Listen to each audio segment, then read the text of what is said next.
Shalom and good day all, this is Tehillim29 back again for some indie comic reviews, and for the indie comic reviews I'll be covering is Assorted Crisis Events, issue 4, and Hyde Street, issue 7. I'll now get things ready and organised for the first one that I'll be reviewing first. So, as we move into the first one, does this cover in any way, shape or form connect to something that is happening inside with the story?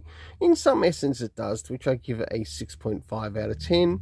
And it also deals with the issue of time, because in this one there's a bit of a time crisis. So as the story begins, we get to meet the person who is the main character in this story. We learn his name is Mike, or Mikey. And as things change throughout the story, he goes from someone young to a bit older, and so we learn that time is in its own way flying and going really fast. As the story advances towards the middle of the story, we get to see a number of events that take place that connect to Mikey, and also some of the people that he's met along the way. This is just one of the people that he meets, and one of the things that he actually gets involved in. And last but not least, towards the end, to which we get, I guess, a reflection back on the character's life of sorts, and some of the things that have taken place. So, for the internal art, I give it a 6.5 out of 10, as I think it could have been fixed up a little bit better with how they were addressing the issue of a time crisis in Assorted Crisis Events, but at least being its own independent work that they can actually play in different areas.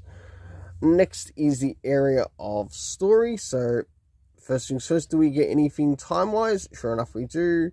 9 AM. Next is the location. We still got no idea where all of these locations are in the Assorted Crisis event. Even though we did learn in the first one, it probably wouldn't help for the probably would help the writer of the story to give the audience a bit of a reminder as to where these events are taking place. Last but not least, the cast of characters, of course the main one being Mikey. We learn of some other characters that he meets along the way. Bill, Ben, Susie, Larry, someone else, Mackenzie, that's it, Julie, Arturo, Hassan, Sierra, Zach, and Zenka, who you learn that he ends up marrying in the story. For my overall rating, I give it a 6.5 out of 10. Now it's time to move into Hyde Street, issue 7. So as we move into Hyde Street, issue 7, does this cover in any way, shape or form connect to something that is happening inside with the story? It does, to which I give it a 7.5 out of 10. Now it's time to move in relation to the area of the internal art, and also what's happening story-wise with the characters. So as the story begins, we get to follow the character of Pranky at one of his key locations or headquarters in this area of Hyde Street. And of course we learn that he's reading through some serial comics. And we get to see a bit of a slight connection to the matinee monster, which came in an earlier issue. So as we start to move towards the middle of the story, we learn that Pranky is looking to go monster hunting. And of course he does begin to meet his share of monsters. And last but not least, towards the end, where we have a bit of a "where, Pranky?" Arr! So for the internal art